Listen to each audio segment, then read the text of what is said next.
Hello, English teachers in Peru. I'm Mariela Condorena. I am so happy to be here with you again. Welcome to today's webinar.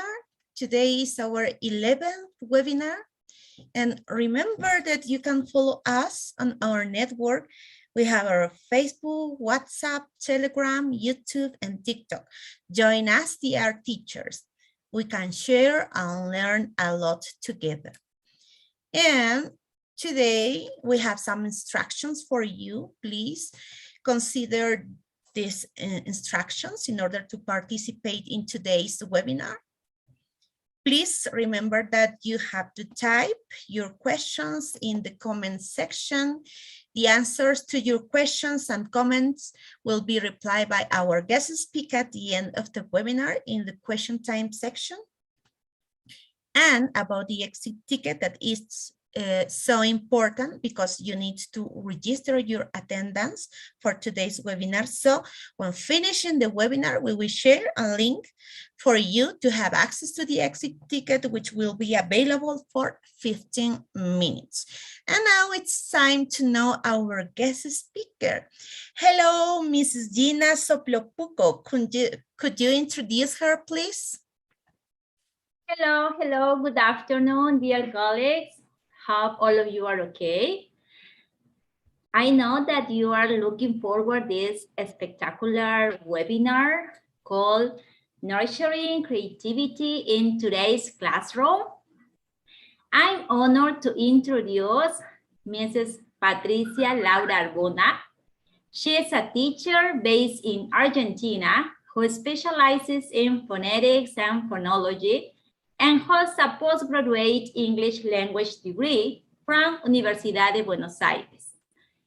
She has got vast experience in TFL as a teacher, trainer, and drama teacher. She has contributed articles to academic journals and has delivered presentations and workshops in English and Spanish in Argentina and various countries in America, Europe, and Asia. Her particular areas of interest are holistic education, discourse analysis, and English as a lingua franca. As an independent researcher, she's exploring active learning and paralinguistics and has done experimental work in Argentina, the USA, and Europe. She is the founder and the director of Ludodrama, what is a group of teachers whose main, oh my God, I can't see. Can you make it? Whose main, can you help me, miss? I can't see.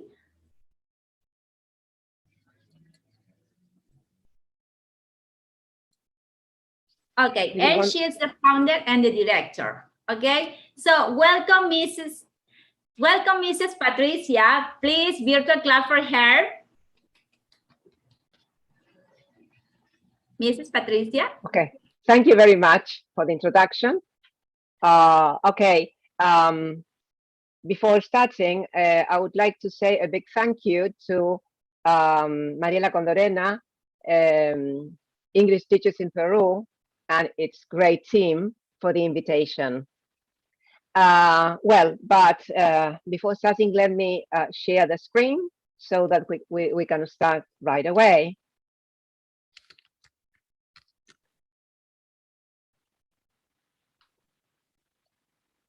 All right.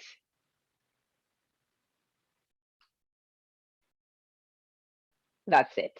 Okay, well, the topic today is nurturing creativity in today's classroom. It is important to highlight the fact that creativity is one of the 5 basic skills of 21st century education, together with critical thinking, cooperation, communication, and control of emotions. As you see, creativity is essential, and it should be taught in the classroom. When we encourage creativity in the classroom, we are helping students understand their world, and at the same time, we are activating their abilities to understand better and discover new meanings.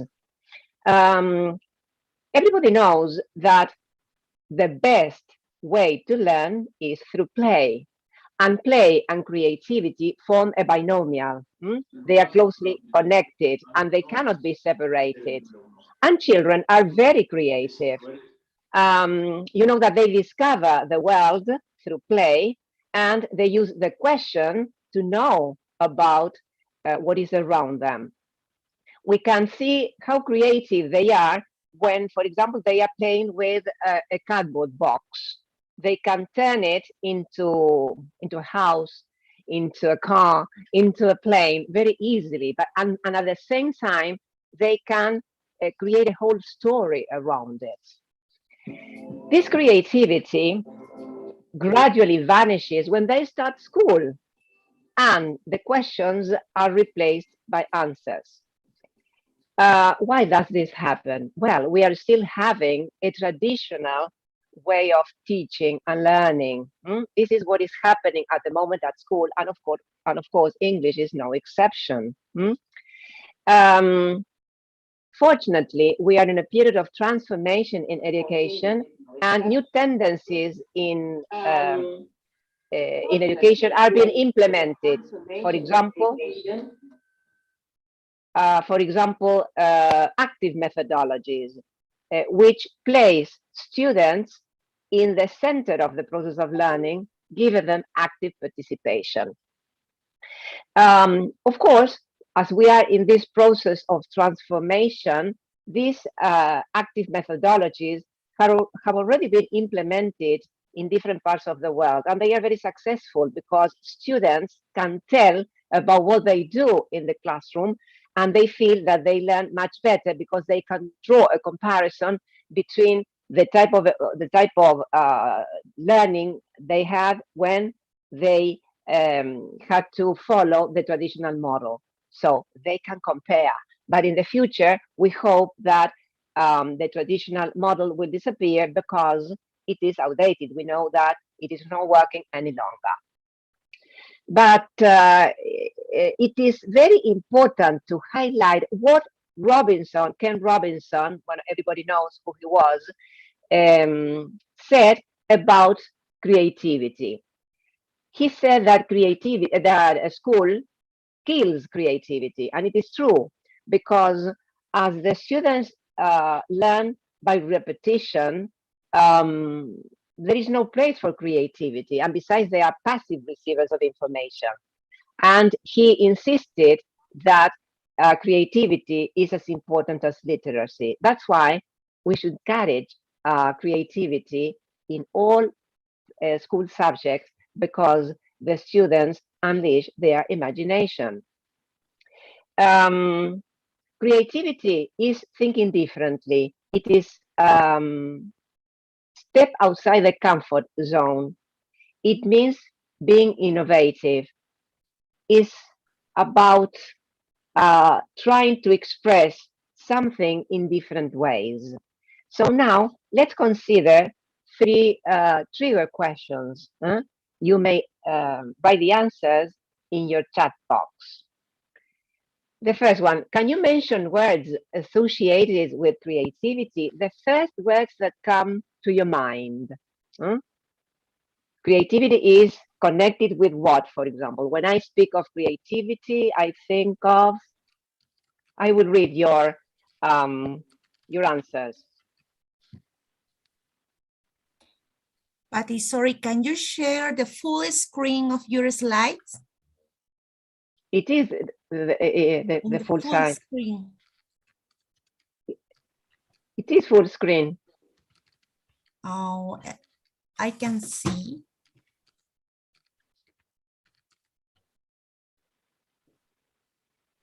Se ha congelado en la primera diapositiva, querida Patty. No, I can see the second one. You can't? Yeah, yes. En todo caso, dejamos de compartir y vuelve a compartir y no va a haber ningún problema. Okay. Yeah. Okay. Again, then, let's see. This is technology, you know.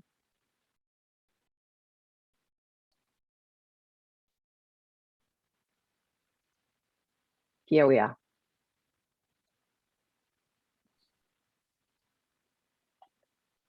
It directly appeared the second. Can you see the second slide?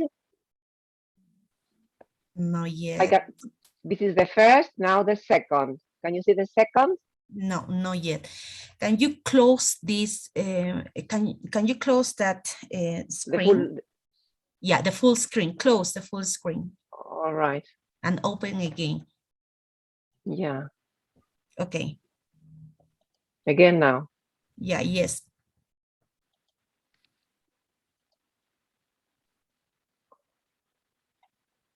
Full screen now? Yeah.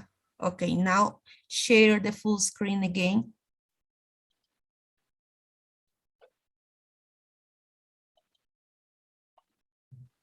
This is the first one. Can you see the first one? Yes. No. Yeah, What can yes. I can see. Now the second? Now No. I can see the second. I don't know what is happening, my dear. Yeah. Lo que pasa, Patti, es que tienes que cerrar la pantalla que estás compartiendo en este momento, que está completa, la grande, ciérrala. Sal de ahí, escape. Sal de ahí. O sea, de la pantalla completa salgo. Sí. De la pantalla que se te ha abierto, la que tú sí puedes ver y nosotros no. Entonces dejo de compartir. No sé qué tengo que hacer. Ciérrala, solo ciérrala, no de acá, no es que la dejes de compartir, cierra esa pantalla, cierra todo, empieza de cero, cierra todo, deja de compartir, cierra todo también en tu computadora, el slide que tienes, la presentación y vuélvelo a abrir de cero y recién compartes. ¿Que cierro acá también? Sí, cierra tu diapositiva, ciérrala y Ya vuelve está, no está más. No está más la diapositiva. Ahora estoy viendo las imágenes de ustedes. Ya, perfecto. Ahora, también en tu computadora has cerrado tu diapositiva, ciérrala. La cerramos también ahí, ciérrala también Sí. ahí y vuélvela a abrir. Ahí también ciérrala. No he hecho nada, acá no sé por qué me dice guardar, si no hice nada. Igual, no guardar, no guardar. Hay una opción que dice no o algo así. Ya. Sí, ya está. Ya, ¿Y ahora? sí. Ahora vuélvela a abrir. Pero la tengo que buscar ahora, porque la saqué de que la tenía abierta. Tengo que ir a documentos. Vas a documentos, la ubicas, la vuelves Archivos, sí. Ya está. La Archivo. vuelves a abrir, ya está. Y de ahí vuelves a compartir la pantalla. Pero no me aparecen los archivos. Me aparece Dropbox, OneDrive, Google Drive, Microsoft SharePoint. No me aparece. Con el nombre que la guardaste. Espera, la voy a volver a abrir. Ya, ok.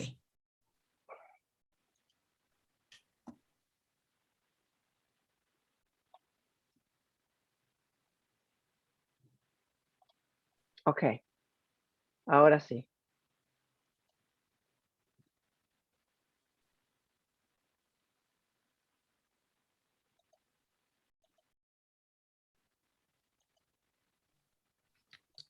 Ya, si se ¿A dónde abrió, estamos? entonces puedes volver a compartir, Pati. ¿Ya se volvió a abrir? Pero no te encuentro a vos. ¿Vos estás hablando? ¿Vos qué ves ahora? No, todavía seguimos nosotros compartiendo la pantalla. Puedes ponerle en share screen, ahora sí, compartir pantalla. No, escúchame, ¿sabés lo que voy a hacer? Voy a entrar derecho con el link otra vez, ¿puedo? Sí, claro que sí. Bueno, vamos a hacer eso porque no puede ser.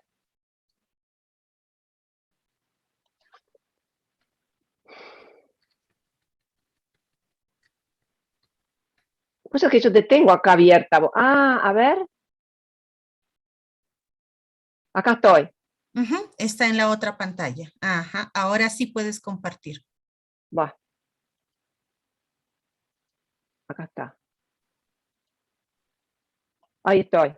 Perfecto. Ahora sí, amplía con F5 o con lo que amplías La ahí abajo. pantallita. Ujú. Sí.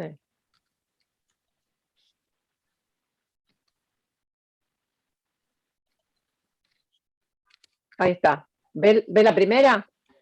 Sí. ¿La segunda? No, no se ve esa presentación. La presentación completa no está saliendo. Está saliendo solo la imagen de todas las diapositivas que tienes y ahorita se ve en pantalla de la 1 a la 4 que están a la izquierda y a la derecha la Yo no primera. veo eso. Yo no sé por qué pasa esto. No. Entonces, Yo veo la número 1 y voy pasando y yo las veo perfecto. Están en pantalla ya, grande. perfecto. En todo caso, ¿me puedes mandar el archivo, Patti? Bueno. Y yo lo comparto. Porque de repente hay algo. Pero lo tengo que manejar yo, me lo va a manejar vos. Y eso necesito manejarlo yo. ¿Qué podemos hacer si no? Ya, en todo caso, si presionas, me decías de que estaba ya la pantalla completa ahí, ¿verdad? Sí. A ver, déjame ver un segundito para que te puedan ayudar.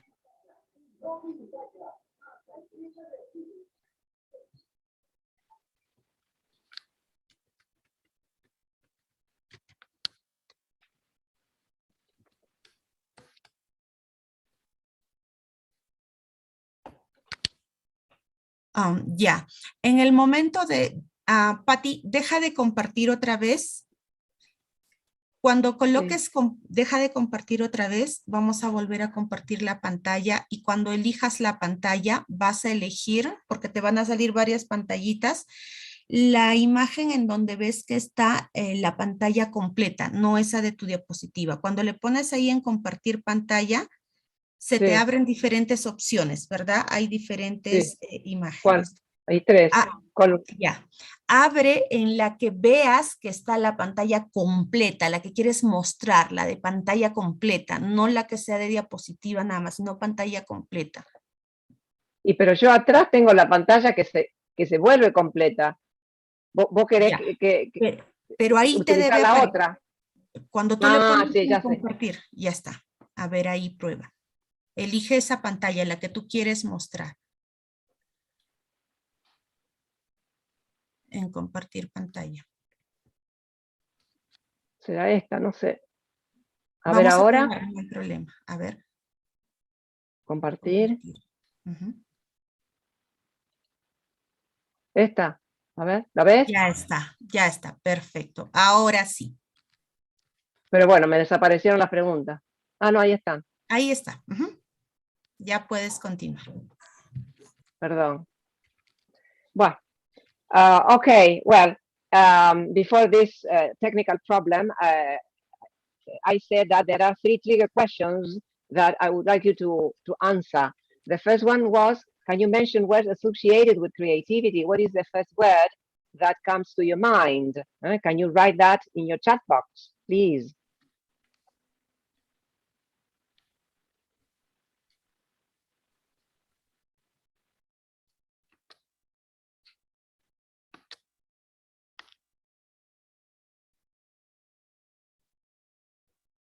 Is there any word mentioned? If not, I go on.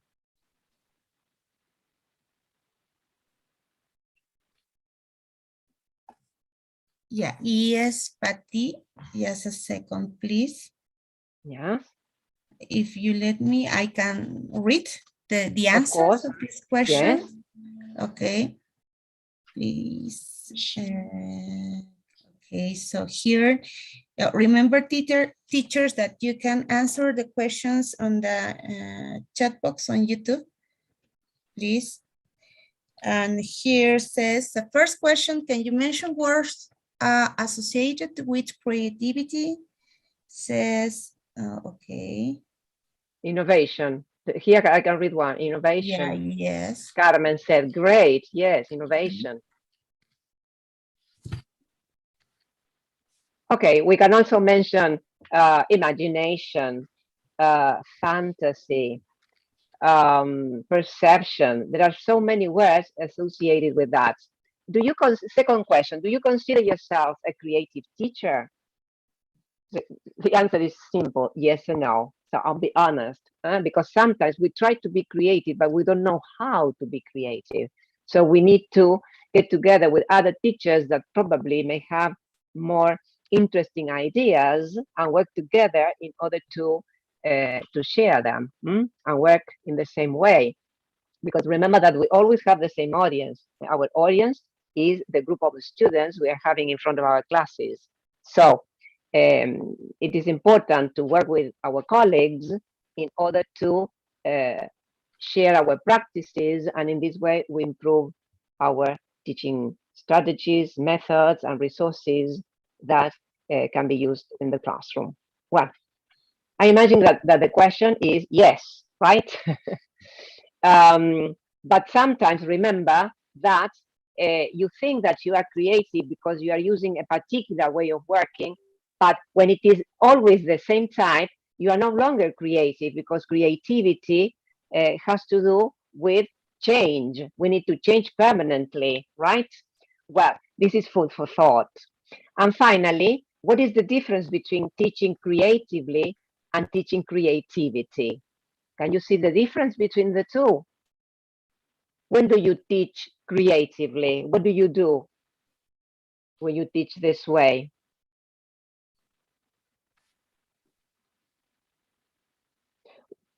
Well, let me help you. When you teach creatively, you think of strategies, resources, activities, ways of teaching that you know will help improve the process of learning. That is to say that creativity is restricted to the teacher. But when you teach creativity, you are creative, but at the same time, you are giving the students strategies and resources in order to use them in their own process of learning, right? So creativity is working both ways, right? Let's move to number 3 now. I cannot go to number 3 now. Oh my God. Help.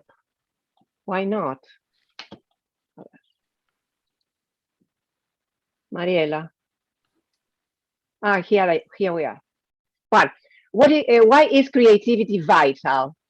Well, oh God, creativity is vital, and as I said before, is crucial in the classroom because it is important for creative teachers to know the nature of creativity and its pedagogical value. When we understand how important it is in the process of teaching and in the process of learning, there is no doubt that you will adopt it to be used in the classroom.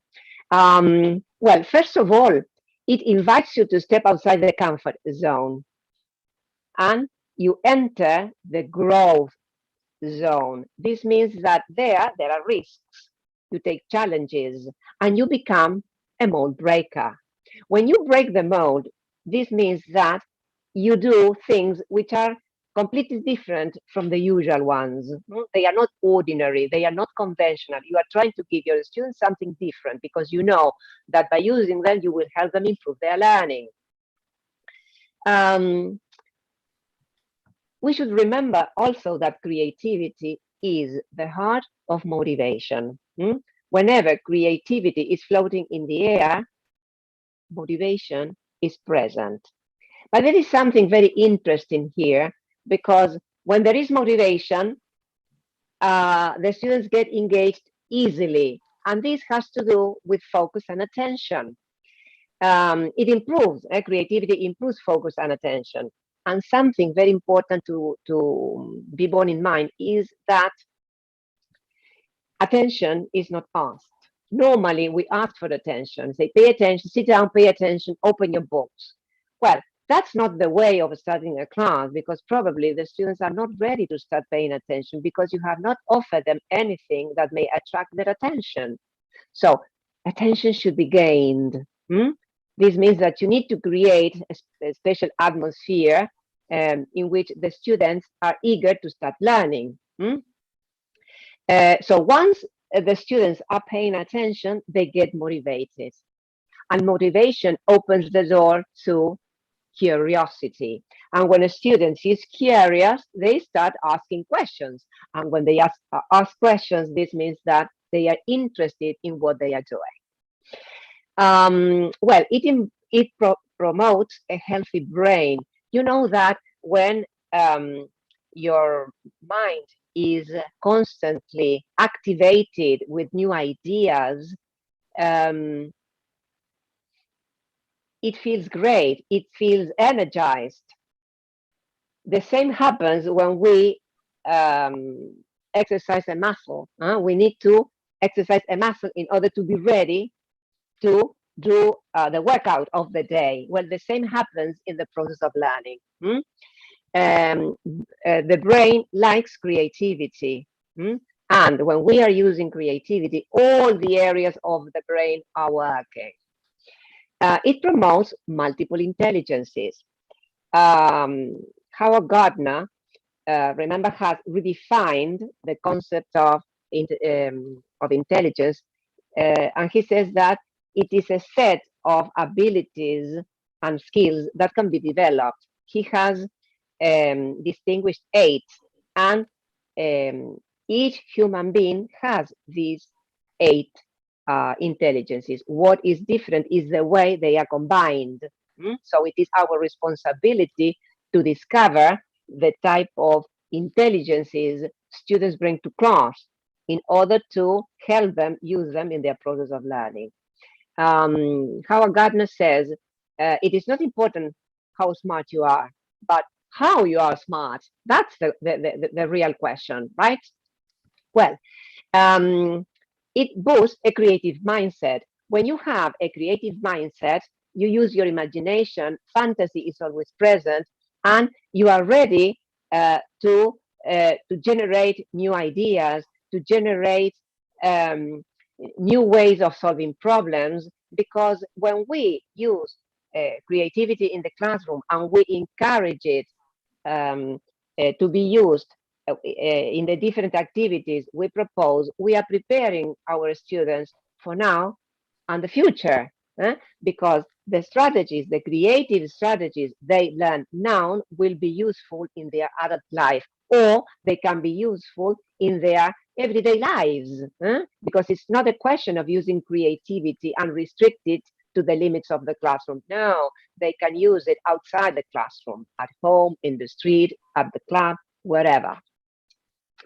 Well, there is freedom of expression when we use creativity, because students are allowed to express their ideas and thoughts freely. Remember that in the traditional classroom, the students are passive receivers of information, and they do not have the opportunity to express their ideas. And when you start encouraging them to express themselves in the classroom, well, you discover how creative they can be. That's why it is so important to have this important skill in the classroom. Well, when we use creativity in the classroom, learning becomes deep because it can be related to real life situations. This is another problem we are having for those classrooms in which the traditional model is still present. The students do not have the opportunity to apply what they learn in real life situations, because in this way they understand how the new content can be used and how it can be applied and how it can be present in different situations in their lives. It promotes physical and emotional development. Physical, especially with children, because the different types of activities that they are given in the early stages of education improve their motor skills and their coordination skills. And emotional development, because creativity is connected with positive emotions. When we are creating, we are always happy, we are having fun, we enjoy what we are doing. That's why it is very important to ignite the energy of our students in the classroom, because they like doing different things in the classroom. It also encourages social development. Why? Because creativity is not a skill that is developed individually. It should be part of a group, We are more creative when we are together. Why? Because we share ideas, and we can create better things when we are working all together. It ignites how to reach students. Normally, we have these type of students in our classrooms, which who are never stimulated. They are never engaged. They do not like school, and it is impossible to connect them with a class. But when you offer them something completely different, something that is related to creativity, so that we try to concentrate on their creative side of his, and we say, why? Suppose that this particular student is very fond of raps, so we may propose him and say, okay, why don't you prepare a rap using what we have learned today? Or he's very fond of making videos, or he's a great dancer. Okay, try to express what we have learned this week using your body, in a dance, or in a song, or in any activity that, of course, it should be kinesthetic. This means that he won't remain in his seat in order to show what he has learned. So the idea is to give them movement, to give them action. This is what they want. That's why they usually misbehave. Misbehaving is a way of showing they do not like the way they are learning. They want something else. That's why I think that creativity is the tool to do something different and give them what they really want, action. And of course, creativity is a prerequisite for innovation. Why? Because every discovery and invention started with an idea, with a creative idea. And creative ideas are always present when we are thinking differently.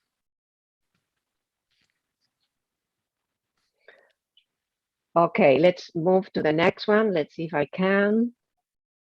It's not responding. Okay, here we are. Well, what are the barriers? No, sorry. What are the barriers to creativity? Well, first of all, we need to mention the traditional method of teaching and learning. Remember that we are in a period of transformation in education, and we need to change the way we are teaching our students, especially today that English is used as an international language, and we need a different approach. The traditional approach is no longer advisable because it is old-fashioned. Why? The students remain, as I said, seated at their desks, listening to the teacher. Teacher talk is dominant. The students do not have the opportunity to try what they have learned. The only possibility is writing, because most of the activity in this traditional model are given in the written form. And there is no expression. Remember that they do not like being seated all the time. They like other type of activities in which they get involved together. They can work together and think together. Well, another barrier is that creativity is not a curricular goal. Remember that it is very important today. As I said before, creativity is one of the 5 basic competencies that should be developed in 21st century education. But it is not a curricular goal, and it is essential to help students develop their creative competence in order to be able to use it in the classroom and outside the classroom. Another problem is student engagement. Especially when we have crowded classes, it is difficult to get the attention of the students. They do not get involved easily because remember that it is not good morning, sit down, pay attention. No, this has to disappear because it is not helping the atmosphere of the classroom. When we create an atmosphere that is inviting the students to learn, everything changes. Why? Because the students are expectant, because they are ready to start the class, because something new, something different is floating in the air. Another disadvantage is not thinking proactively. When you think proactively, you are inquisitive, you take risks, you like challenges, you are fond of learning. One of the great enemies of thinking proactively is passivity. When you think of activities which are dull, which do not attract your students, but you think that they are the ones that may help them learn and fix material, but they are passive activities. So remember that students do not like passivity. They want to learn when they are part of the process of learning. They need experiential learning, learning by doing. This is what they're asking for, learning by doing. And these active methodologies that have been implemented for several years, well, they offer this type of learning that, according to neuroscience, is the best way of learning, when the students directly involved in the process of learning. Another enemy of thinking proactively is routine, when you are glued to your habits. This means that you do the same things every single day in your life and in the classroom. This creates predictable classes. And students do not like this type of classes either. Why? Because they may say, now we have classes with Patricia. We know what she will do. Good morning, sit down, open your book, read the lesson. It is not like that. The students perceive predictability. Remember that they want something different because they are tired of doing the same things day after day. Giving too many worksheets. This is another problem. Students hate worksheets, writing assignments, homework. Why? Because they are mechanical. And the problem is that we give lots of handouts because we think that it is very important to fix grammatical structures.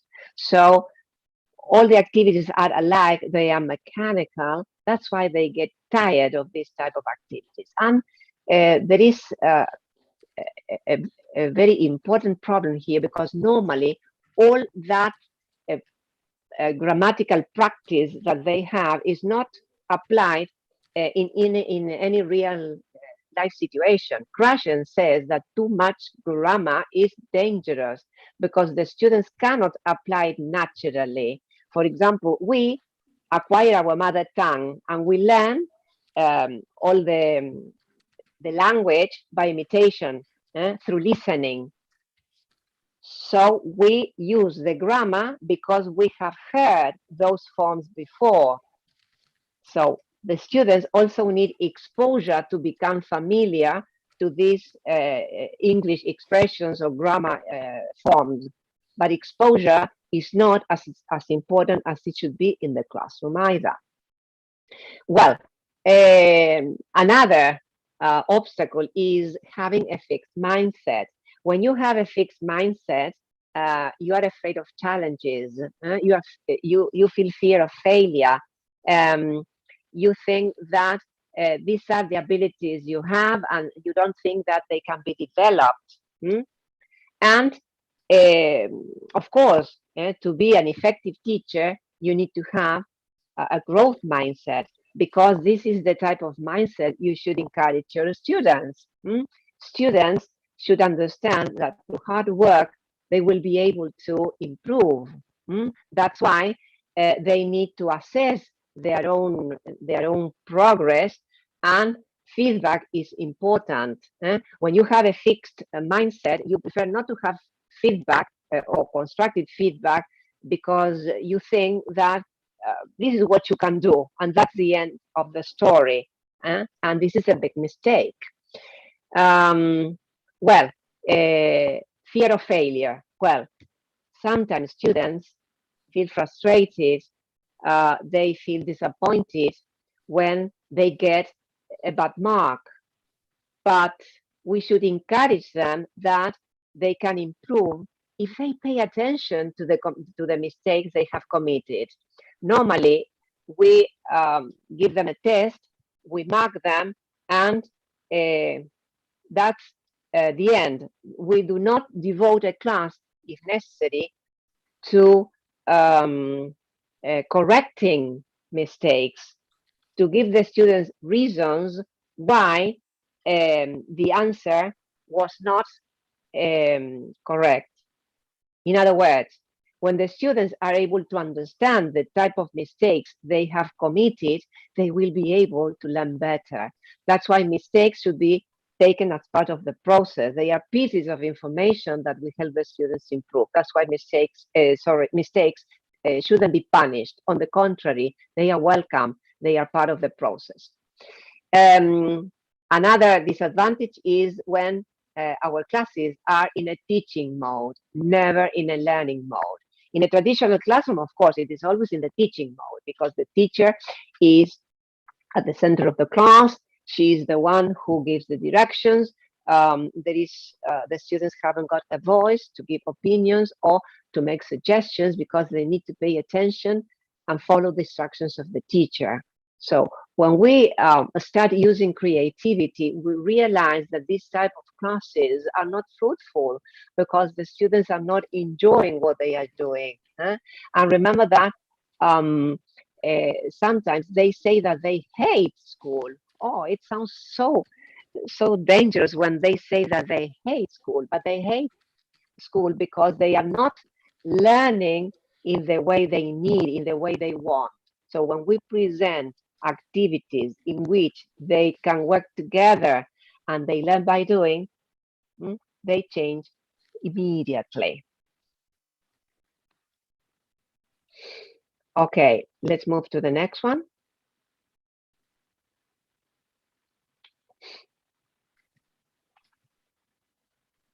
What are the habits of creative teachers? When they are creative outside teaching, this means that skillful people are creative outside their professional lives. For example, in the case of a teacher may be very fond of singing. So she will use songs to improve her teaching in the classroom. Or probably she's extremely good at dancing.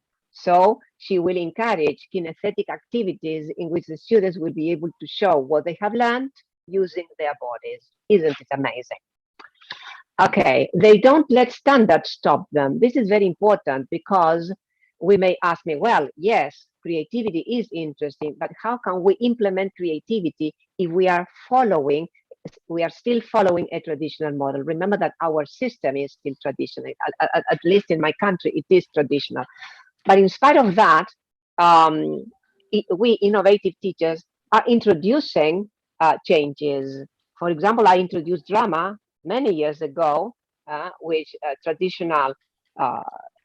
traditional education was not questioned, but it was welcome because students realized that it was a very useful tool. Well, although we are within a system and we need to follow certain regulations, well, innovation may be present. And the students will be thankful because they know that what you are introducing is completely different from what they have been doing for ages. They need a change. They are asking for a change. Well, they teach the same concept in multiple ways. When a teacher explains concepts in the same way, the students immediately realize the type of teaching that teacher has. They do not like that. They prefer different ways. They don't know the ways, but they are waiting for different ways of internalizing information. For example, you may use multisensory learning. I love it because multisensory learning can be used with students with special needs or with students who are having problems with attention or behavior. When we use multisensory learning, all the senses are alert and the students have the opportunity to use those senses which are dominant. You know that some students are visual, others are kinesthetic. So according to those which are dominant, they may use them. And in this way, they have different ways of learning. Or for example, the teacher may introduce a project work, project-based learning.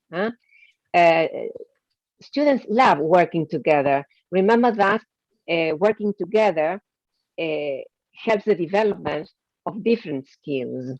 So while they are working, while they are learning, there are other skills that are being learned. When the students work in this way, they have the opportunity to internalize new information in different ways. So in order to be creative and present different teaching strategies, I need to be connected with other teachers. Remember that working in isolation does not work.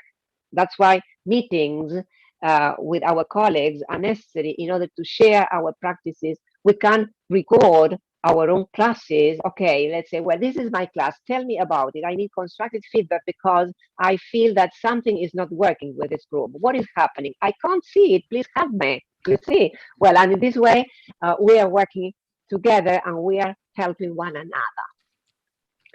Okay. They build a creative community. Why? Because we need to be together. The students are used to working independently, individually. And when creativity is integrated into the classroom, they start working together. And this is very important because they learn to share, they learn to behave and respect their peers. There are, as I said before, there are other skills that are developed simultaneously. They reflect on their teaching and learning. Well, this is very important because normally we are pressed for time and reflection is always relegated. We need to reflect. Normally when we finish a class, we tend to say, oh my God, this class was amazing. I didn't know that strategies I selected would work this way. Or sometimes we say, I think that the strategies I selected for this class were not good. The students did not respond in the way I thought they would. You see, wow. So this is important. Well, they are good listeners. It's a must. We must be good listeners. We must be good communicators because students become more confident and they are willing to participate. Remember that they are afraid of committing mistakes, especially when they are learning a foreign language. They prefer to remain silent because they want to avoid mistakes. They think that they won't be able to keep a conversation going, but they need to practice the language because it is the only way of improving. Practice helps them to improve, no doubt. They use questions effectively. This is very important because in the traditional classroom, the teacher is the owner of the questions. So the teacher asks the students answers. And there are two types of questions, open and closed. Normally, both of them are important, but normally closed questions are used. And these questions are shared by the whole class. For example, who discovered America? Columbus. Who discovered gravity? Newton. No, I think that what is important is to give them questions that let them give creative answers. For example, imagine that Columbus discovered gravity. What would have happened?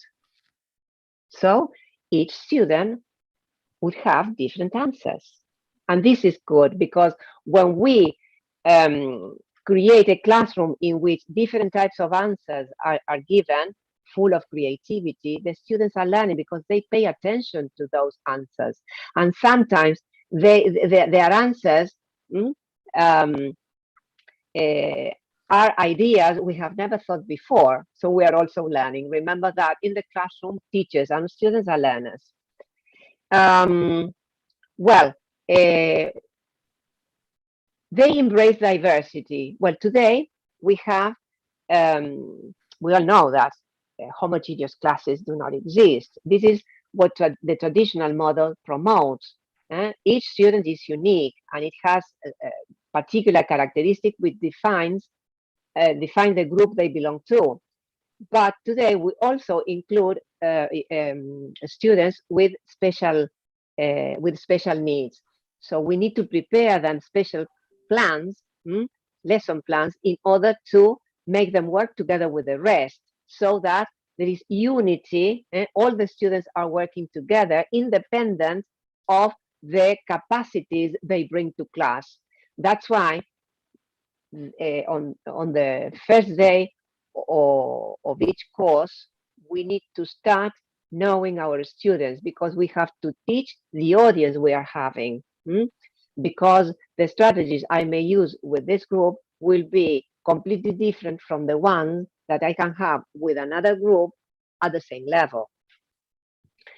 And of course, they promote education transformation. Remember that we are agents of change, because when we promote creativity in the classroom, we are also promoting the other skills of 21st century education. I have mentioned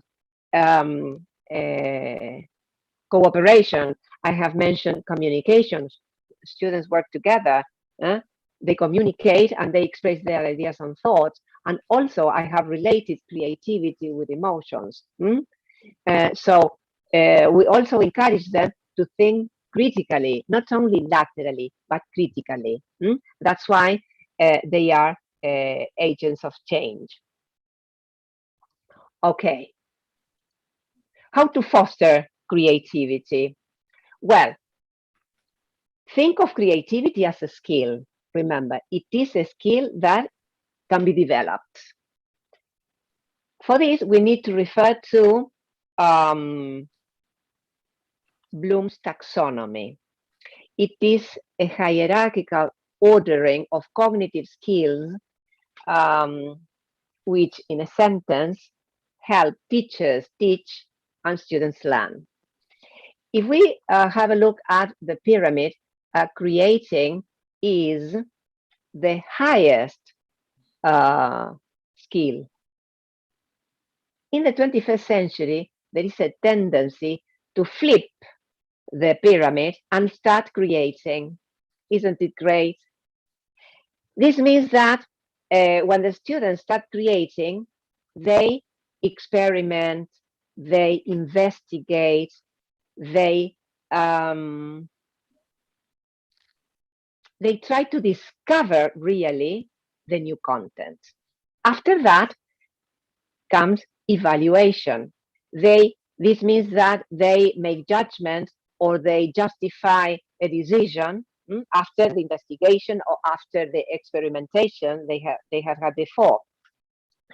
Then comes analyzing. This means that they draw connections with new ideas. Then applying. They use that content in a real life situation. There, they understand how it works, so understanding takes place. And then remembering, they can recall concepts and ideas more easily.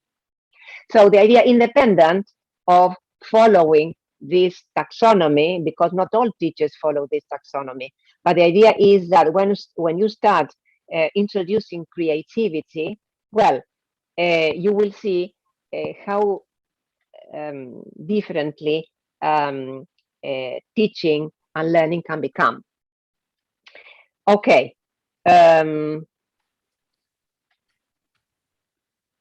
Embrace creativity as part of teaching and learning. Remember that teaching and learning, both of them form a binomial. They are inseparable. And when you are a creative teacher, at the beginning, when I asked you one of the trigger questions, you are a creative teacher, so you teach creatively. But this does not mean that your students will become creative. So in order to help them become creative, you need to teach creativity. So that's why it is a two-way process. Both of them are closely connected. Well, when we speak about creativity in the classroom, imagination is present, and we help our students unleash their imagination. For that, it is interesting to introduce an element of surprise.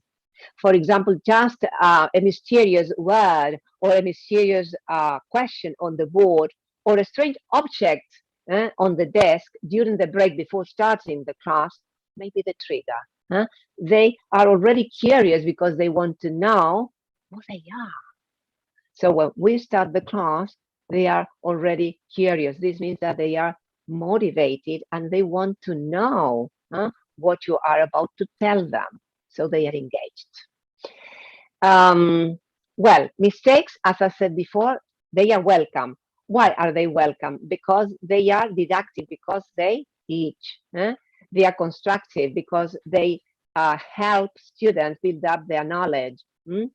And they are creative because the students, when they analyze the type of mistakes they have made, they discover different ways of repairing it and they adopt them. Remember that when you welcome mistakes, you turn your classroom into a laboratory where you experiment with language. That's why there is a lot of trial and error, and that is welcome because they learn through mistakes, and they learn in this laboratory because they are working together. They are sharing ways of or styles of learning. They are sharing strategies. Remember that working together is a social act. Consequently, learning is a social process. We shouldn't forget that. The traditional model promotes individual learning. The students remain seated individually, listening to the teacher. And when they participate individually. They have very few occasions in which they can interact with their peers. Okay. We need to minimize lectures and improve interactions. Remember that students want to participate. They want to express their ideas. So reduce your lectures. Students do not like lectures. They are boring. Imagine their span of attention is short, right? On top of this, what the teacher is saying is not interesting. Remember that most of the information that we give them at school can be found just by clicking a key on the board.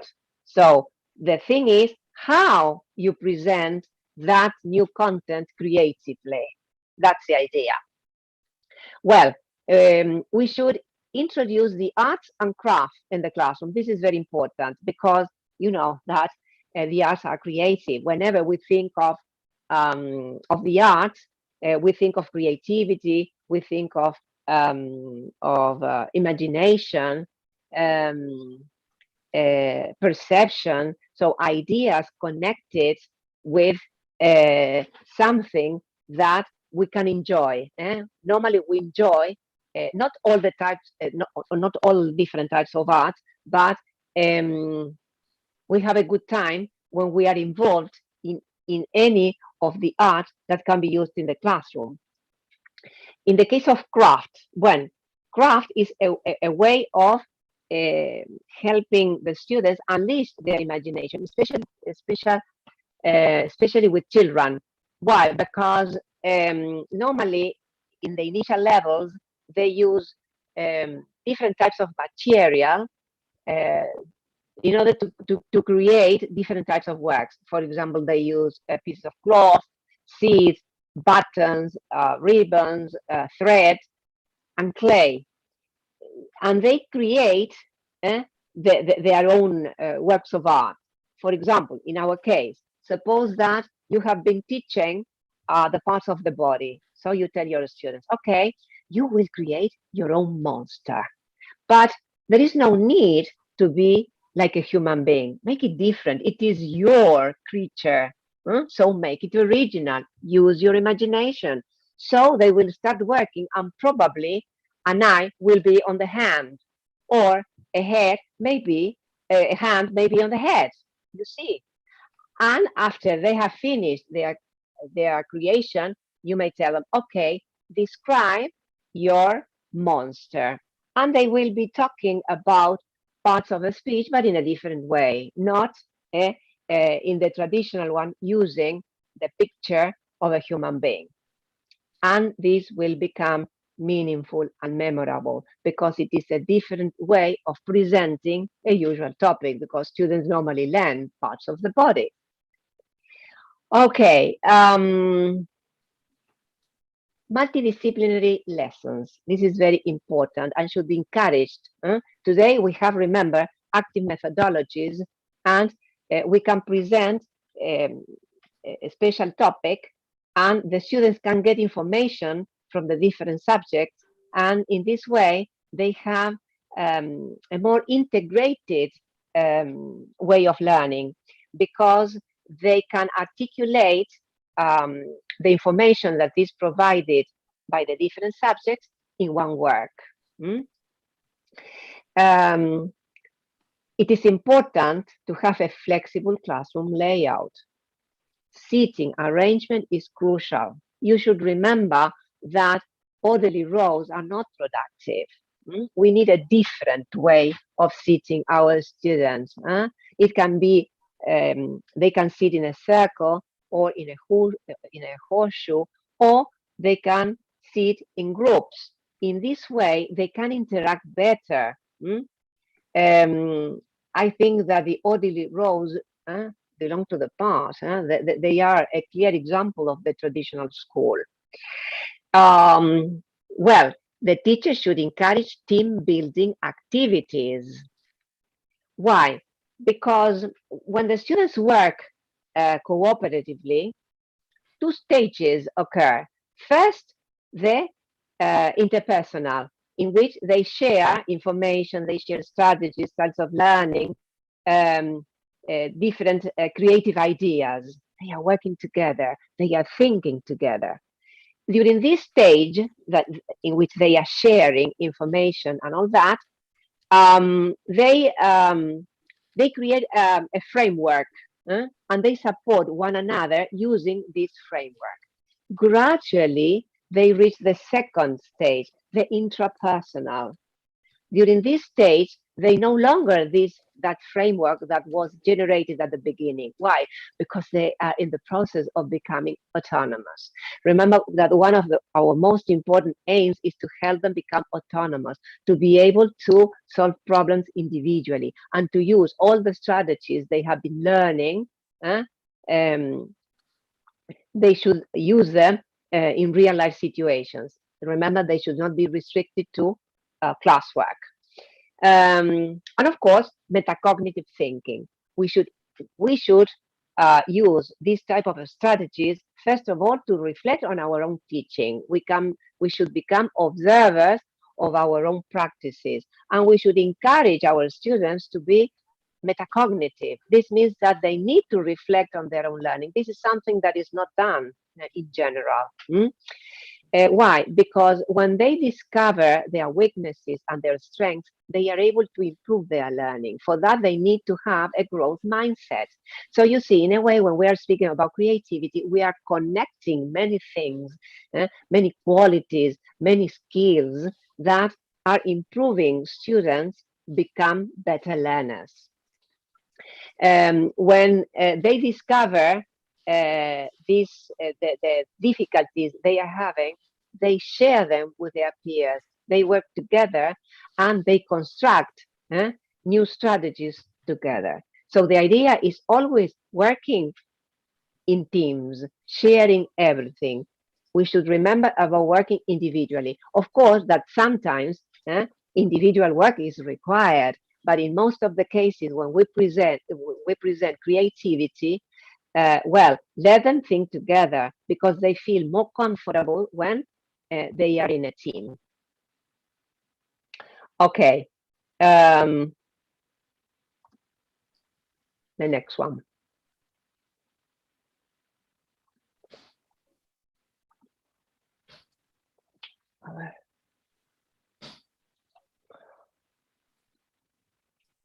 Okay. No, I cannot. I don't know why. Okay, what are the activities to increase creativity? Well, here you have a great amount of activities, and they are really great because when the students are having fun, we are also having fun, and we enjoy our classes together. Well, any form of creative play. Remember what I said at the beginning. Huh? Play is the best way of learning. Okay, what can we offer our students? First of all, games. What type of games? Well, physical games. Let's say hopscotch. We can use hopscotch at school, but instead of using numbers, we can use past tense of verbs. We can use different words they have learned in a lesson, the names of animals, school objects. So while they are skipping, they are paying attention. So for example, in the first square, instead of having number 1, they have tiger. In the second, lion, then squirrel. Or if we are dealing with past tense, the first square, ate. The second, or eat, ate. We can write both. Come, came. You see, in this way, they are playing and they are reinforcing what they have learned. They can also use board games. Board games are usually adapted to the needs of the class. For example, bingo is very flexible. Another flexible game is goose, the goose game. Well, we can use puppets, especially with children, but they can be used at any level. When students are creative, you can imagine the type of puppets they can make. For example, with children, after they have learned the names of animals who live in the jungle, you tell them, okay, you will make your own puppets using the animals you have learned today. And after that, they have to, when the puppets are ready, they describe the puppets they have made, and they can even make them perform a short play. This depending on the level of the class. But too many different activities can be done with only one. TPR activities, total physical response activities, are great. The most common one is Simon Says. The teacher gives a verbal stimulus and the students respond physically. Well, for example, for revising vocabulary, for revising grammar points, there is a great variety of contents in which this type of TPR activities may be used. For example, TPR activities are action stories or songs. Children love this type of activities, and adolescents too. Sometimes adolescents are shy and they prefer not to do this type of activity because they may think that they are already grown-ups. But when they get engaged with this type of activities, they really want to be part of them. For example, in an action story, suppose that you have told them a story that is in a lesson, or a fairy tale, a traditional fairy tale, and this is the instruction. You tell them, okay, when I highlight a word, you will represent it with your body, all right? Well, so I may start saying, once upon a time, there was a rabbit. So the students do something like this. Oh, the rabbit was very sad because he couldn't find his trumpet. So you see, they are revising vocabulary using their bodies. They are playing, and at the same time, they are revising material. The same happens with songs. They react physically according to what they hear in the song. Crafts, well, I have already mentioned that they are very important because in children, they help them to create ideas that probably we have not imagined before. Drama. Well, drama. I love drama because it is the resource in which the students can practice verbal and non-verbal language. One of the non-verbal language that can be used is charades. It is a sort of pantomime in which the students express meaning through their bodies.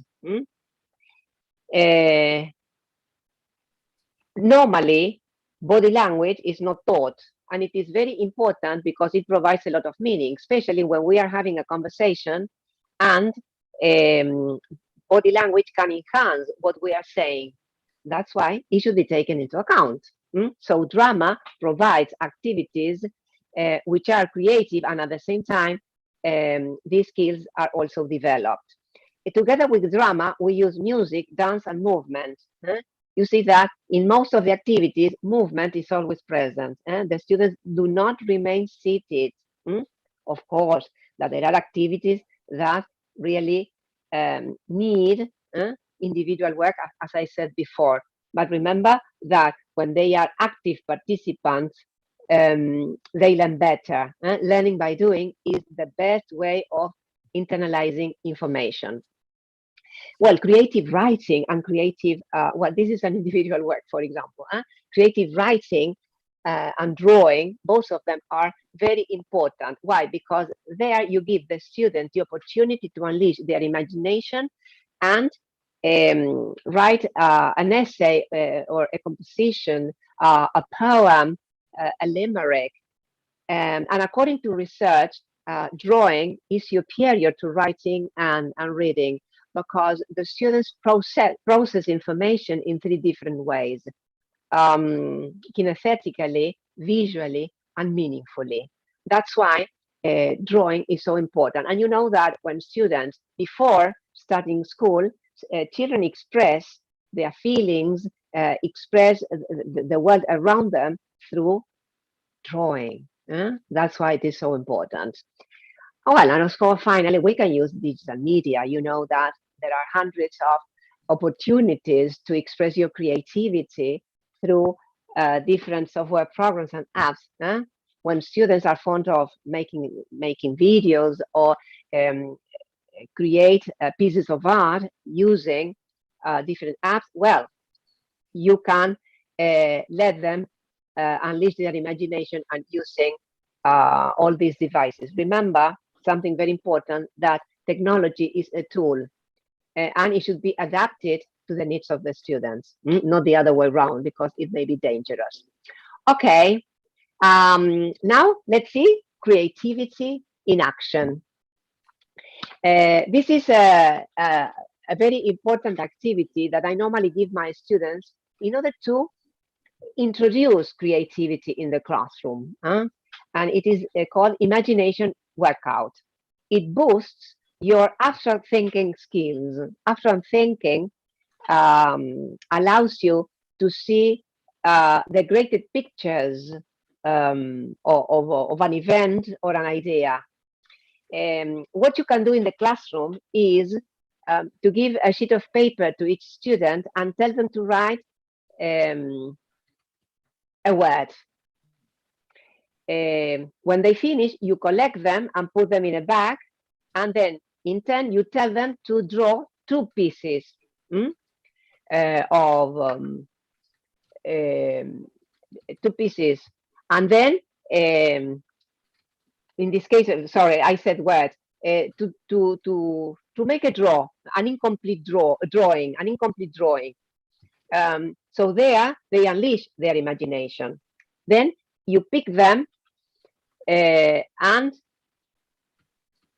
you can use 1 or 2. I said 2, 1 is the same, but with at higher levels, you can present a sheet in which they are presented in this way, all of them together. For example, here in the first box, all the drawings are incomplete. So you need to use your imagination and finish the drawing. So the first one, the drawing here in number 1, well, how would you finish this drawing? Well, I'll tell you what I think. For me, it is part of the face of a frog.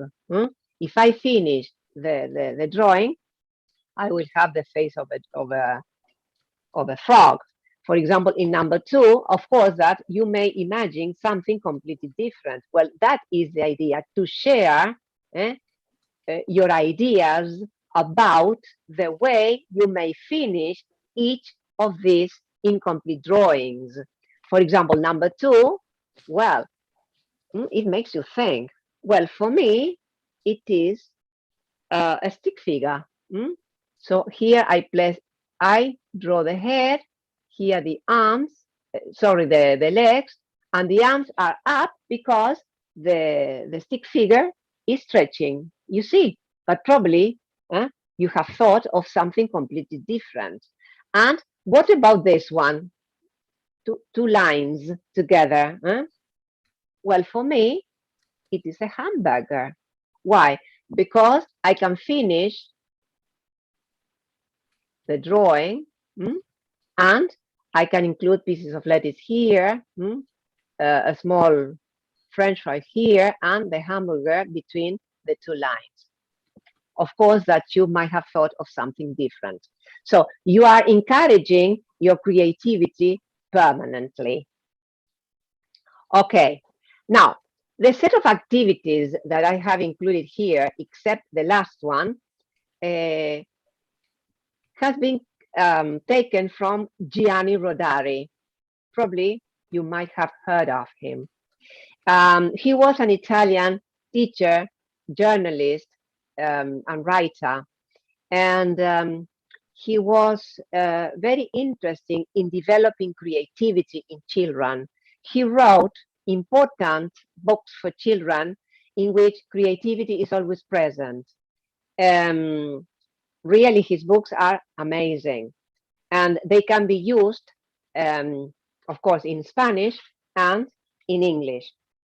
For example, one of the most famous activities is the fantastic binomial, in which here you have to combine 2 unrelated words and create a short story, or according to the level of the students, they can say a few words.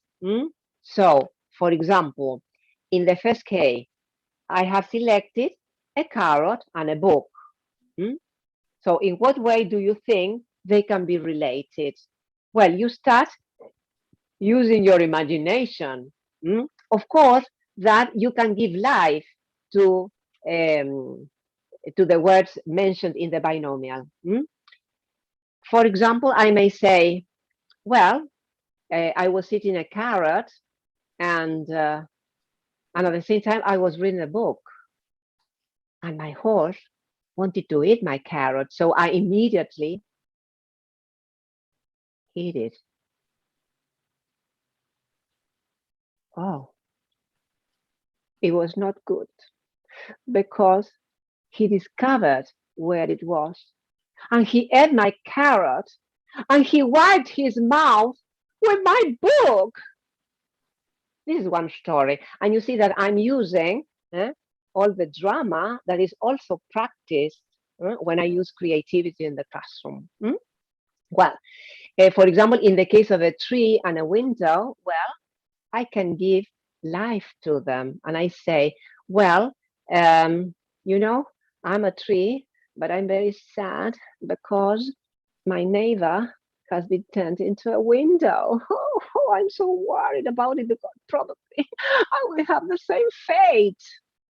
Well, the students have lots of fun because they can see how creative they can be.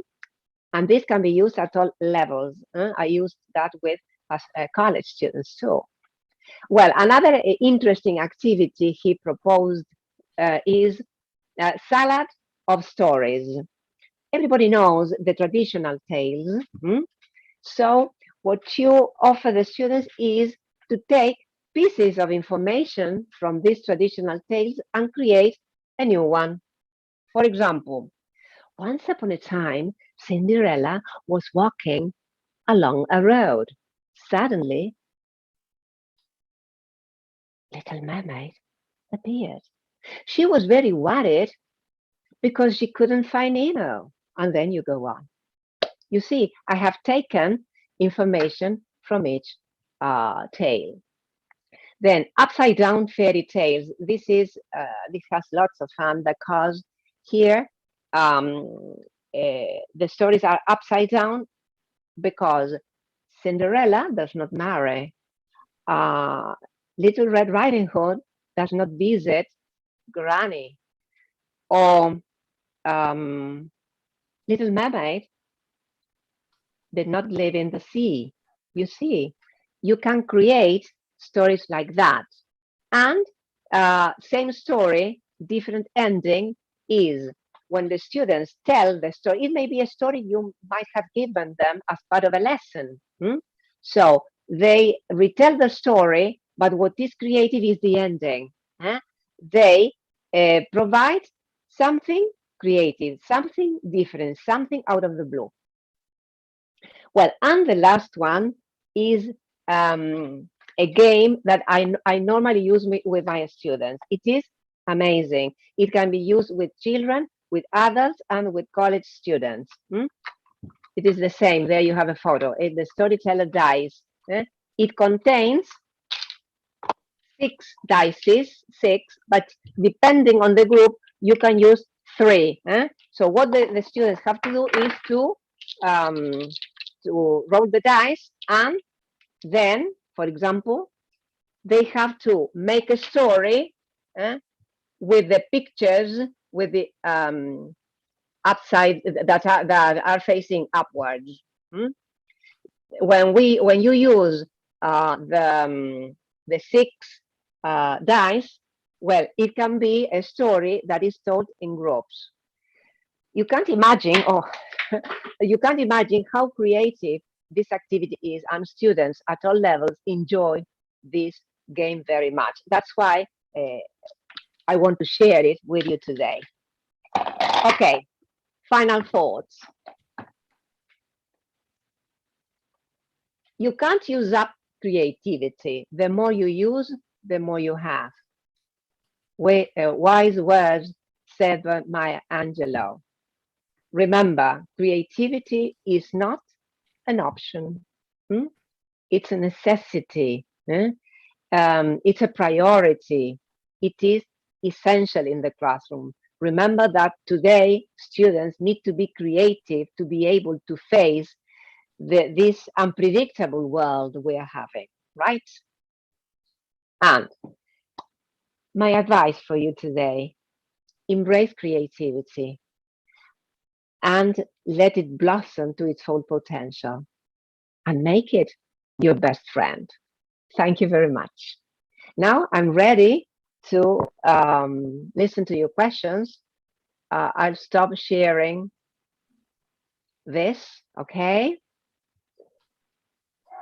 I'm eager to listen to what you may say about what I said about creativity, yes?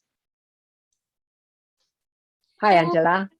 Hello, Patricia. Thank you so much for your beautiful presentation. All the teachers are extremely happy. They are all commenting how grateful they are about these things that you told us, how to make our students be present in our classes. And that was really amazing. I have some questions here. The first one from Miss Jocelyn Ancolira. She asks how to activate creativity in this return to school, and what activities do you recommend to high school students or for high school students? Well, it's an excellent question because we have been having great difficulties during this pandemic crisis when online classes had to be delivered. It was traumatic for us and for students, not only for teachers, because we had to learn to learn how to use technology because we are not used to delivering these type of classes. So creativity was greatly restricted. Of course, that we try hard to give the students what they really needed. But now that we have the opportunity to go back to school, well, creativity can be a great component in the class. Well, activities, if you Google creativity, you will find lots of possibilities. I have mentioned a lot today, and the idea is to find the way, in what way I can be creative. Even your lesson plans should be creative. Something very important when we plan a lesson is to think about the type of students we are having. I said before that we need to pay attention to the audience we are having in front of us. Normally, we plan a lesson according to the contents, and this is a big mistake because the class is not homogeneous. And I prepare activities that you think may be shared with two groups that belong to the same level. And when you do that, you realize that the activity worked very well with one group and with the other, many students failed. Are they to be blamed? No. Is it their fault? No, it is ours, because we have selected activities without thinking about the type of students we are having in the class. So one of the first things we need to know before starting introducing creativity is to know the type of students we are having in the class. In this way, we will be very successful, no doubt about that. Thank you so much. And this other question that we have here is from Ms. Ruth, who asks, what can we do if students don't want to participate in a game? If it is creative, I think that they will. At the beginning, they may be shy. And as I said before, if they are adolescents, they may think that they are already grown-ups and they prefer to do something completely different, right? But they are completely wrong, because even adults may think that games are not for them. But when you introduce them in the classroom and they realize the fun they can have, I think that they will engage immediately. And remember, when I have said that we can ignite those students that are very difficult, that they are impossible to make them become part of the classroom. But when you present something different, for example, you can start with an element of surprise. For example, all of a sudden, a teacher using a costume, wearing a costume, appears. And she says, "Good morning." And all the students will say, "What is she doing here?" And she starts introducing a new topic.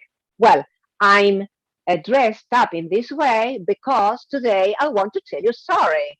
Can you imagine me in a different situation? I'm a fireman or I'm a firewoman. Do you know what we do?" And then she brings a great hose, and you see, she creates something completely creative, and she is acting it out, something that belongs to the real world. So imagine, they get engaged easily. Something completely different from the usual classes they are used to having. Isn't it great? It is. Made me remember once I did. Okay, good. Here I have another question from Miss Glenny Surco. She asked, what could be other options instead of using worksheets? Well, I hate worksheets too. I hate them really, because as I teach drama, they are always moving. Of course, that the students need writing activities. But as we are still following this traditional model, we think that handouts in order they have to improve because they will have a test. Why don't you try giving them a different type of test? Remember that today the type of test is the type of evaluation is summative. So the result is important. No, it shouldn't be the result. With the new methodologies, we need to pay attention to the process, because we never know how the students get to a particular answer. We are not interested in that because we know that the answer is one that is fixed because it is shared by the whole group. So make them think, give them different type of activities, questions that are open, and evaluate their creativity. And when you say, okay, I'm going to evaluate your creativity, and they write a composition, do not focus on the mistakes. focus on the creativity, because you may say, yes, your composition, your idea is great, but pay attention to your mistakes. Here you use the past when you should use the present. So this is discouraging, because students won't say, but Miss, you told me to be creative, and I've been, and you are now complaining about my mistakes. You see, well, we have to be very careful the way we do this type of, we deliver this type of activities. That's why instructions are very important. And reflection is also important for us too, as I said before. Well, in what way should I tell the students to do this type of activities? So do it, read instructions. No. All together, teachers and students will be working in this particular activity. And then gradually, as you should be a facilitator, you will let them work. And then you will be monitoring your class. Give it a try. Sometimes you say, no, it is impossible. I have a crowded class. But when you introduce something that awakes their curiosity, they become engaged. The problem is that they complain, they are noisy, they misbehave because they do not like classical, traditional classes. They are fed up with them. They do not want to repeat like parrots. They do not want to recite a summary, because we do that with our students. We give a lesson, okay, prepare the summary, we correct the summary, then study by heart, and they are marked. Try something different, and you will see that they will be able to learn in a completely different way, and they will enjoy learning the language or any other subject, because what I'm saying is not restricted to our teaching English. It may be used in mathematics, in chemistry, in science, in history. That's right. Thank you so much again for being here tonight. It was a pleasure to have you here. It is always a pleasure to have you here. Well, thank you. Thank you again. I think I'm saying this for all the teachers who are connected, and I want to invite you to stay with us for a little bit more, because we have a next part here. Thank you. Okay. Okay, thank you for the invitation. It has been a pleasure for me to with you all and enjoy this, because whenever we are together, we have a great time. No doubt.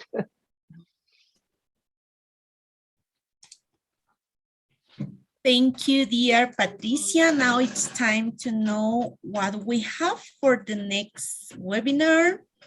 Maybe, are you there, Zulemita Chukden, Mrs. Chukden? Can you share the invitation with the audience, please?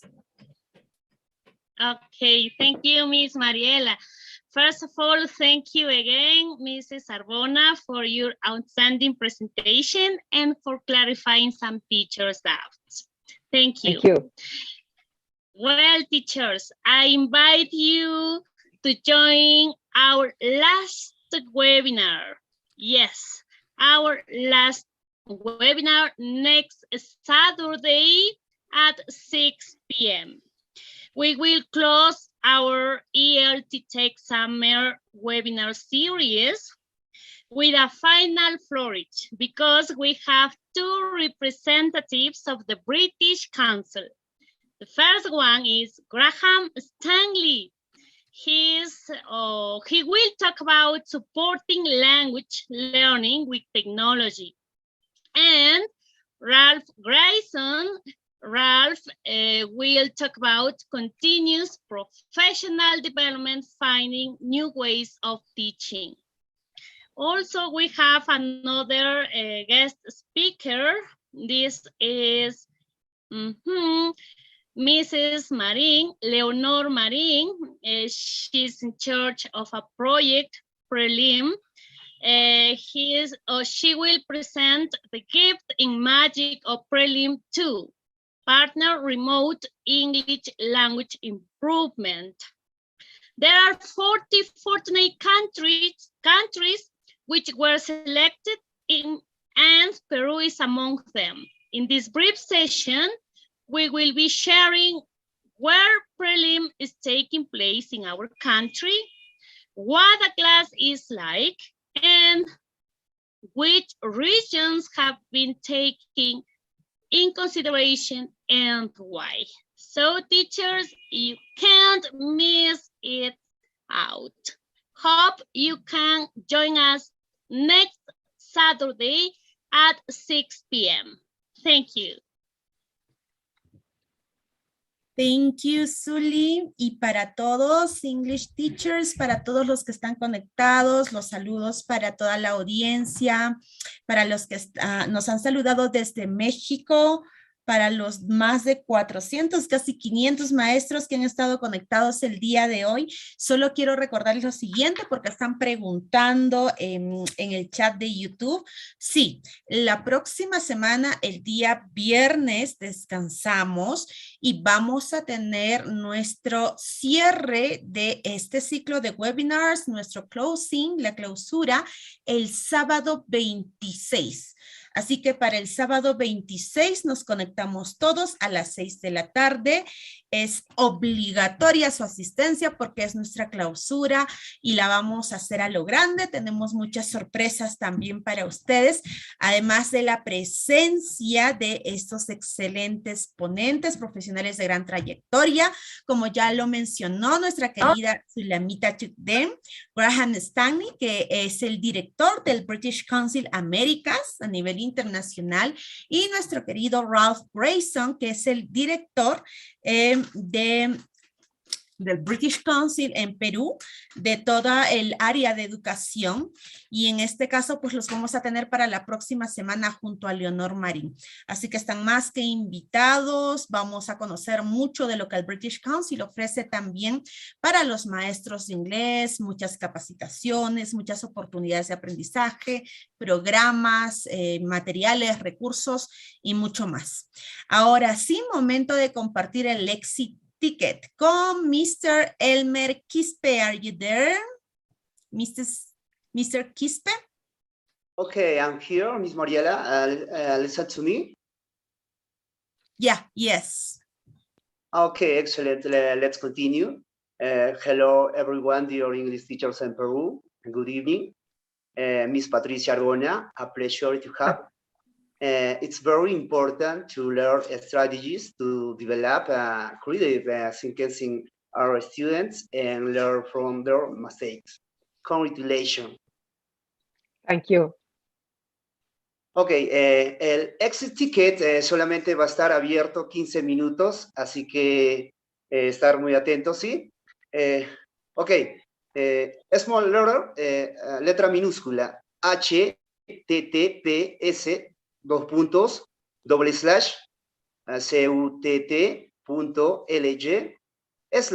capital letter, letra mayúscula, E mayúscula, L mayúscula, T mayúscula, E mayúscula, C mayúscula, H mayúscula, 11 en small letter, TH.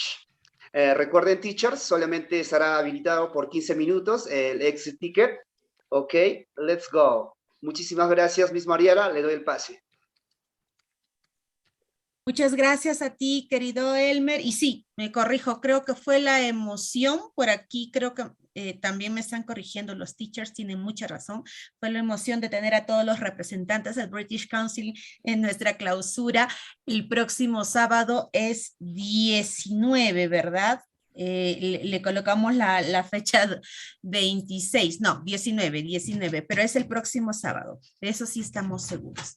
Ahora sí llegó el momento de despedirnos, todo el equipo administrativo. Muchísimas gracias a todos los líderes de la comunidad English Teachers in Perú, que están siempre pendientes de todos los maestros, apoyando en todas nuestras redes. Tenemos a nuestros administradores en nuestro grupo de Facebook, en el que interactuamos a diario, intercambiando recursos. Tenemos a todos nuestros administradores que están en cada uno de nuestros grupos de WhatsApp. Tenemos más de 12 grupos de WhatsApp de English Teachers, en donde se intercambian recursos diariamente, nos apoyamos. Si tienen líderes en cada uno de estos grupos, tenemos grupos de tutoría, tenemos en Telegram, TikTok, y ahí encontramos a todos los administradores que están detrás de toda la organización, de todos estos eventos que salen para ustedes, queridos maestros, con el único ánimo de poder aportar a nuestra formación docente. Y ahora sí, todos encendemos las camaritas. Podemos encender las camaritas. listo para poder dar el cierre respectivo el día de hoy. No sin antes, a nombre de toda la comunidad de English Teachers in Perú, querida Patricia, agradecerte de corazón el haber compartido el día de hoy con nosotros. Nos quedamos con toda esa satisfacción, todos esos mensajes en el chat de YouTube llenos de cariño y agradecimiento para ti por todo lo compartido el día de hoy, por las excelentes ideas, estrategias, formas de abordar la creatividad que has compartido con los maestros. Mil gracias de todo corazón, querida Patricia, y esperamos siempre poder tenerte en la comunidad. Este aplauso fuerte es para ti y para la excelente ponencia del día de hoy, que bueno, a lo que nos tienes acostumbrados siempre. Tal vez quisieras compartir algún mensaje final con la audiencia. Sí, no, pero yo estoy emocionada con todo tantas cosas lindas que me dicen. Bueno, yo lo hago con mucho amor, soy una apasionada por lo que hago y siempre quiero compartir lo que hago porque me parece que es la mejor manera. Por eso hoy yo decía, hay veces que hay reticencia a compartir con nuestros pares. A veces uno quiere y no te dan cabida. Hay que fomentarlo. Yo creo que el trabajo cooperativo no solamente fomentarlo con nuestros alumnos, sino también fomentarlo entre nosotras mismas que crecemos. Yo los admiro a ustedes por todo lo que hacen, la conexión que hay entre ustedes. O sea, cualquier cosa que cualquier maestro necesite de Perú y de afuera, me imagino, porque esto es internacional, tienen cabida acá, se sienten apoyados. Y hay veces que uno se siente acorralado por las presiones de la institución. Y bueno, viene acá y esto es un bálsamo, porque acá se sienten apoyados, se sienten queridos. Hay mucha calidez y eso es muy importante. Así que para mí es un placer estar con ustedes, que haya habido tantos maestros con esto. Y yo creo que transmitiendo lo que uno hace y poder dejar un granito de arena es lo mejor que nos puede pasar. Y ustedes están dejando varios granos todos los días, así que yo los felicito a ustedes, realmente los admiro por todo el trabajo que hacen. Gracias, Pati, gracias, muchas gracias. Sí, definitivamente es un grupo de maestros a nivel nacional, están en diferentes regiones, cada uno de los líderes ETIP. El día de hoy estamos aquí en Zoom acompañándote, muchos de ellos, y detrás de las pantallas hay todo un equipo humano que también sigue trabajando con los maestros. El día de hoy nos despedimos en todo caso de la audiencia, no sin antes invitarlos una vez más a que no se pierdan por nada del mundo, porque tenemos sorpresas, muy buenas noticias, que solamente se van a dar en el vivo de la próxima semana, el sábado, que cerramos ya todo nuestro ciclo de webinars con todos los representantes del British Council que vienen a visitarnos aquí a la comunidad para poder compartir con ustedes, queridos maestros. Con ustedes el día de hoy ha estado Mr. Elmer Quispe compartiendo el Exit Ticket, nuestro administrador ETIP, Miss Ángela Salazar en la ronda de preguntas, como siempre Angelita, Miss Sulamita Chuden, que ha estado con la invitación el día de hoy, así que infaltable. Mr. David Cuadros, que está ahí con nosotros, nuestro administrador del famoso grupo 5 en WhatsApp. Nuestra querida Yulisa de la Cruz, administradora en Facebook y en WhatsApp en el grupo 3. Miss Gina Soplocupo, administradora de WhatsApp del grupo. Miss, usted me tiene que decir, porque yo no me memorizo tantos grupos. Miss Gina, ¿qué grupo le va a mandar el saludo? Grupo 12, Group 12. Al grupo 12, perfecto. Y ahí está su partner, ya lo vi por ahí, a teacher Ricardo Núñez, administrador también del grupo 12, junto a mi Gina Soplopuco. Miss Mayrita Ríos Rengifo, que ha estado el día ayer de cumpleaños, nuestra querida administradora en el grupo 5 en WhatsApp. Nuestra querida Miriam Córdoba, administradora del grupo 10 en WhatsApp, junto a Angelita, líderes de ese grupo. Y por supuesto a Mr. José Ortega, que está detrás de toda la transmisión y los detalles técnicos de todos nuestros webinars cada